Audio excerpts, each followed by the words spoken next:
तो पिछली एपिसोड के एंड पे हमने देखा था कि जैसे उस लड़की को इस बात का एहसास होता है कि वो गलत जगह के ऊपर बैठी हुई है तो वो एक चीख मारती है। फिर साथ ही इस एपिसोड की शुरुआत में उसे कहती है तुम यहाँ पर मेरे बेड के ऊपर क्या कर रहे हो, जल्दी से यहाँ पर से दूर हटो। तो माँ ज़ूफेन कहता है कि यंग लेडी ये बेड भी मेरा है और ये घर भी मेरा है और इस वक्त जिस चीज के ऊपर बैठी है वो चीज भी मेरी है, इसलिए प्लीज यहाँ पर क्या तुम नीचे उतरना चाहोगी या फिर तुम ऊपर ही बैठा रहना चाहती हो। तो वो लड़की कहती है अच्छा ठीक है मैं नीचे उतर जाती हूँ। लेकिन जैसे वो नीचे उतरने लगती है तो उसी के साथ उसका पाँव स्लिप हो जाता है और वो सीधी ज़ूफेन के ऊपर गिरती है जहां पर दोनों की किस हो जाती है। तो माँ ज़ूफेन जो होता है उसके लिए तो ये नई बात नहीं है, लेकिन इसी के साथ ही गू सेंटोंग फिर से दरवाजा खोलता है और अंदर आ जाता है। तो गू सेंटोंग अंदर आने के बाद कहता है कि डैड बाहर दरवाजे पर काफी सारे लोग हैं, वो लोग कह रहे हैं कि वो गार्ड्स हैं, क्या दरवाजा खोल दूं। लेकिन जैसे ही वो अंदर आकर देखता है कि अंदर किस हो रही है तो वो फिर से दरवाजा बंद करके बाहर चला जाता है और कहता है कि फादर ठीक है तुम मजे करो, मैं खुद ही जाकर हैंडल कर लेता हूँ। तो वो लड़की जल्दी से नीचे उतर जाती है और माँ ज़ूफेन कहता है माफ कर देना लेकिन मैंने नीचे उतरने का कहा था, मैंने ये करने का तो नहीं कहा था। तो वो लड़की अपनी तलवार निकालती है और उसे कहती है कि ये मेरी पहली केस थी जो तुमने चोरी कर लिया, मैं तुम्हें मार डालूंगी, मैं तुम्हारे टुकड़े टुकड़े कर दूंगी।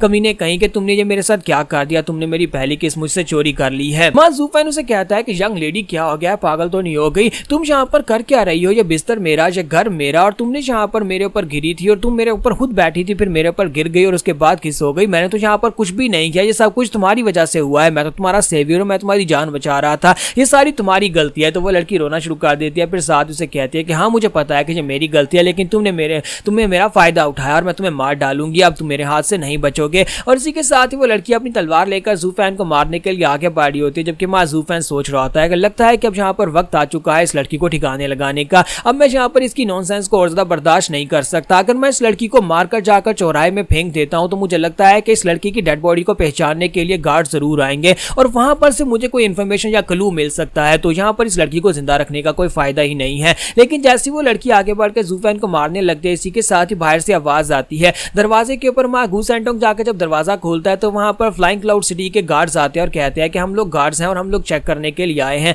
जब भी कोई नया घर खरीदता है और कोई नया रहने के लिए आता है तो हम लोग इंस्पेक्शन के लिए आते हैं और चेक करते हैं कि वो लोग कहाँ से आए हैं और कौन है। इसी वजह से हम लोग यहाँ पर भी चेक करने के लिए आए। तो बच्चे जाओ जाकर पैलेस के मास्टर या अपने फादर को बुला कर लाओ। तो वो लड़की जो होती है जैसी वहां पर गार्ड्स का नाम सुनती है वहीं पर रुक जाती है। तो वहां ज़ूफेन भी समझ जाता है कि मुझे लगता है कि इस लड़की का पैलेस के अंदर जो चोरी हुई थी उसके साथ कोई ना कोई लेना देना जरूर है। इसी वजह से ये उन गार्ड्स का नाम सुनती वहां पर खामोश हो गई और रुक गई है। इसका मतलब यह है कि ये उनसे डर रही है और मैं इसी डर का फायदा उठा सकता हूं। मैं यहाँ पर देखता हूं कि आज यहाँ पर किस हद तक इस डर की वजह से अपने आप को बचाना चाहती है। अगर यहाँ पर ये अपनी जान बचाने के लिए कुछ भी करने को तैयार है तो फिर ये मेरा साथ जरूर देगी। तो इसी के साथ ही माँ ज़ूफेन हंसना शुरू कर देता है। तो वो लड़की उसे कहती है कि अब तुम्हें क्या हो गया, तुम यहाँ पर हंस क्यों रहे हो। और साथ ही वो सोच रही होती है कि अब जबकि फ्लाइंग क्लाउड ड्रैगन सिटी के लोग बाहर खड़े हैं, गार्ड्स बाहर खड़े हैं, तो मैं तुम्हें जान से नहीं मार सकती। और इसी के साथ ही ज़ूफेन सोच रहा होता है यही तो वजह है कि तुम यहाँ पर मुझे मार नहीं सकती और मैं इस मौके का पूरा फायदा उठाऊंगा। तो माँ ज़ूफेन उसे कहता है कि लड़की तुम यहाँ पर मुझे मार डालो क्योंकि मैं एक अच्छा इंसान बिल्कुल भी नहीं हूँ, मैं तुम्हें थप्पड़ मारने की कोशिश करने वाला था।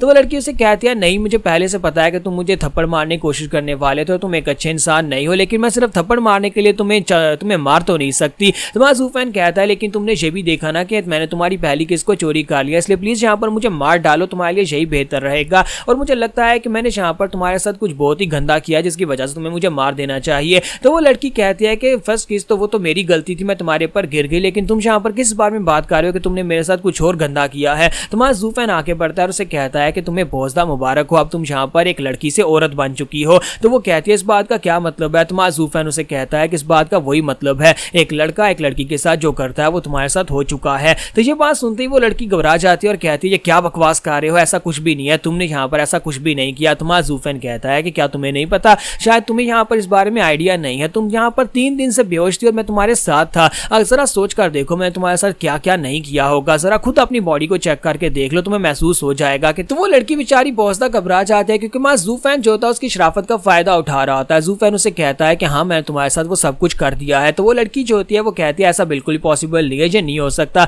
ज़ूफेन कहता है कि क्या हो गया, क्या तुम यहाँ पर इतना भी अंदाजा नहीं लगा सकती कि तुम्हारे साथ क्या कुछ हुआ है, जरा नीचे से महसूस करके तो देखो। तो जैसी माँ ज़ूफेन उसे इतनी बात करता है तो उसी के साथ ही वो लड़की जो होती है बहुत ज्यादा घबरा जाती है और कहती है कि मैं तुम्हें मार डालूंगी। ज़ूफेन कहता है तो फिर मार डालो ना, तुम यहाँ पर वेट किसका कर रही हो, लेकिन अगर तुमने मुझे मार दिया तो फिर बाहर जो गार्ड्स हैं उन्हें पता चल जाएगा कि तुम यहाँ पर हो। ज़ूफेन उसे कहता है कि मुझे तो लगता है ये बेहतर आइडिया है कि तुम मुझे मार डालो और उसके बाद गार्ड्स तुम्हें मार डालेंगे। जहाँ फिर ऐसा करते हैं कि हम दोनों गार्ड्स के सामने चले जाते हैं और गार्ड्स के हाथों से दोनों मर जाते हैं, दोनों एक दूसरे के साथ मर जाएंगे। वैसे भी तो यहाँ पर हम दोनों के बीच में सब कुछ हो चुका है और वैसे भी अब तुम मेरी औरत बन चुकी हो। तो ये बात सुनने के बाद वो लड़की जो होती है वो बहुत ज्यादा घबरा जाती है, क्योंकि अब वो यहाँ पर ज़ूफेन को मार भी नहीं सकती, क्योंकि असल में वो यहाँ पर ज़ूफेन को मारेगी तो उसका राज फाश हो जाएगा और गार्ड्स को पता चल जाएगा कि वो यहाँ पर छुपी हुई है। इसी वजह से वो उसे मारना नहीं चाहती। तो ज़ूफेन सोच रहा होता है कि मैंने इसके साथ इतनी गंदी बात की, लेकिन इसके बावजूद भी ये गुस्सा होकर मुझे मार नहीं रही। इसका मतलब यह है कि मेरे हाथ में इसकी कमजोरी लग चुकी है। लगता है कि इस शहर में इसके और भी साथी हैं, इसके फैमिली मेंबर्स या फिर इसके